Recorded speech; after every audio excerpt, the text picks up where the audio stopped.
राष्ट्रीय बौद्ध महासभा आगरा के जिला अध्यक्ष नरेंद्र बौद्ध, चक्खन सिंह बौद्ध, उपासिका उषा बौद्ध, अजय सहगल बौद्ध,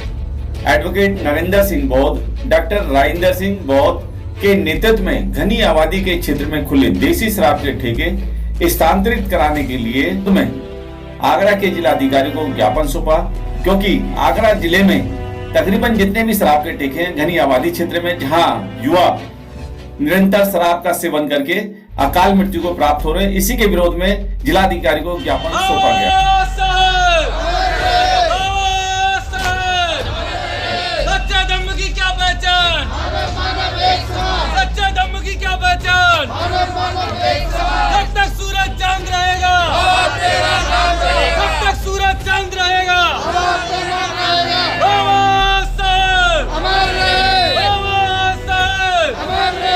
घर घर दीप जलाएंगे, घर घर दीप जलाएंगे, शहर से देसी शराब के ठेके,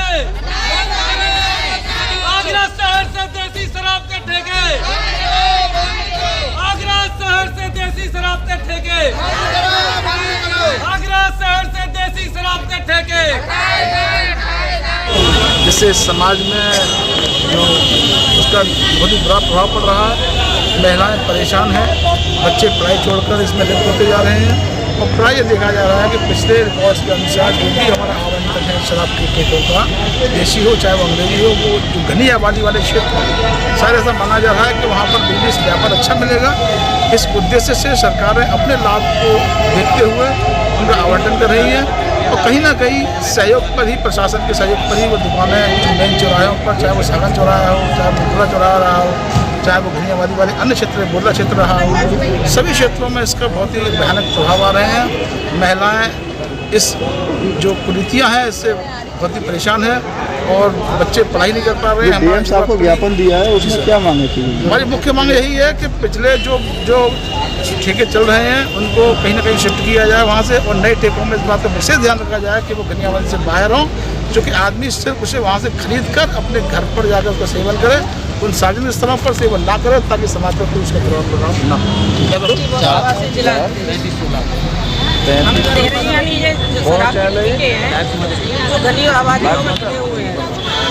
जो बच्चे आज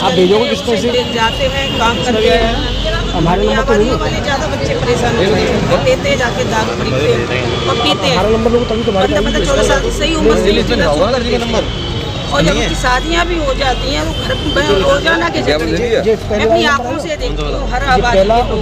के। मालूम पड़ा भी अभी 40 का भी नहीं हुआ, वो खत्म, लीवर खराब, उसका फेफड़े खराब, सब कुछ खराब, और बच्चे उसके अनाथ हो रहे होंगे और महिलाएं बेचारी इतनी परेशान है, इससे आहत। तो मेरा मुख्यमंत्री से मांग है ये कि यहाँ के देसी जितने भी ठेके हैं यहाँ से आगरा से, मैं कहती पूरे उत्तर प्रदेश से ठेके जो घनी आबादियों में बने हुए हैं वो दूर जाएं, कम से कम 15-20 किलोमीटर दूर जाएं यहाँ से। एक बात और, लॉकडाउन के दौरान सब लॉकडाउन 2 दिन का था, रविवार और संडे का लॉकडाउन था, मुख्यमंत्री ने सबसे पहले ठेके खोले थे, सबसे पहले। सही बात, उन्होंने ठेके क्यों खोले थे यानी? स्कूल के बारे में नहीं सोचा मुख्यमंत्री ने, और पहले जाके वो दारू पिए ना। तो फिर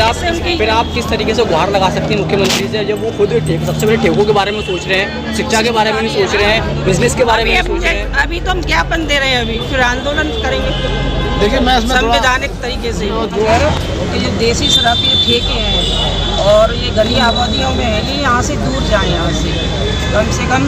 15-20 किलोमीटर की दूरी पर हों। जैसे महिला इतनी परेशान है इस समय पे, लोग दारू पी के लीवर खराब हो रहे हैं, वो जवान कम से कम 50 भी पार नहीं कर पा रहे हैं और उनकी मृत्यु हो रही है, उनके बच्चे अनाथ हो रहे हैं और महिलाएं बेचारी बर्तन मांजने जा रही, पता नहीं कैसे कैसे पेट भर रही है अपने बच्चों का, और इतनी परेशान है। और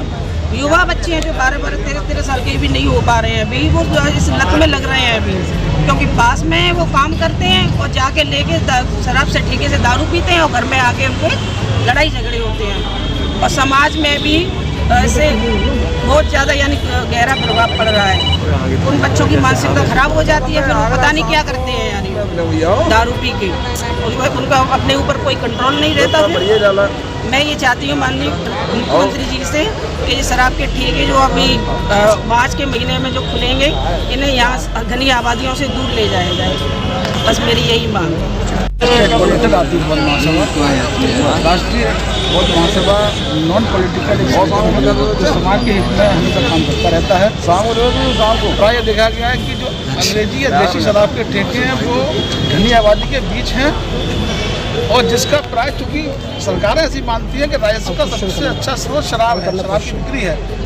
लॉकडाउन के इस पीरियड में जबकि अनाज के लिए व्यक्ति तरस रहा था, भोजन के लिए लोग तरस रहा था, रोजमर्रा की डेली लाइफ के लिए तरस रहा था, मूलभूत आवश्यकताओं की पूर्ति नहीं कर रहा था। उस समय जिस समय आवश्यकता थी पब्लिक को गेहूं की, आटे की, मसाले की, चावल की, पेट भरने की,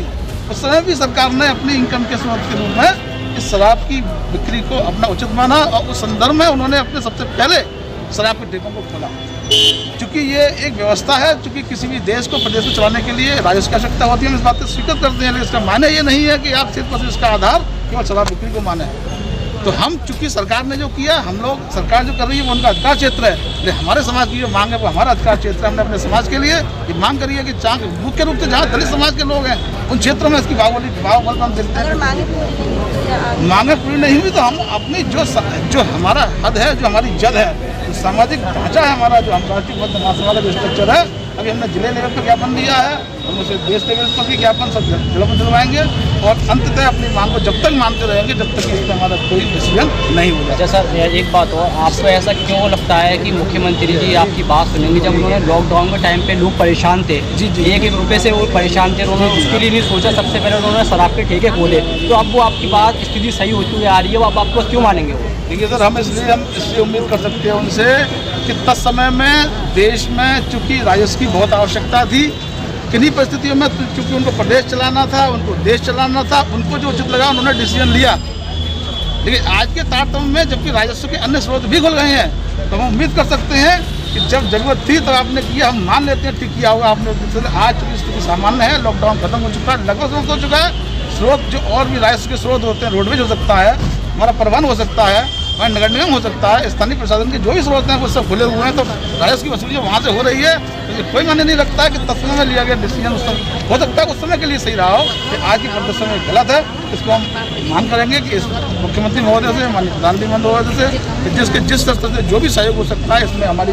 महिलाओं की, चूँकि महिलाओं की मुख्य रूप से पुकार है, महिलाएं हमारी रसोई चलाती हैं, महिलाएं हमारी युवा के साथ जुड़ी हुई हैं, क्योंकि बच्चा सबसे ज़्यादा अटैचमेंट महिला माँ के साथ होता है। वो देख रहे हैं कि उनके सामने उनका बच्चा, एक युवा पीढ़ी का एक युवा बच्चा, 18 साल का बच्चा शाम को जब फैक्ट्री से लौट के आता है तो दारू का क्वार्टर बोतल लेके हुआ आता है, उसका परिणाम उसके व्यवहार में मिलता है, उसके रिश्ते में मिलता है, और छोटी सी उम्र में 40-50 की उम्र में वो जो है खत्म हो जाता है। तो शर्मनाक स्थिति के लिए हम नंबर है इनको कर लेना, कोई दोनों बता दो।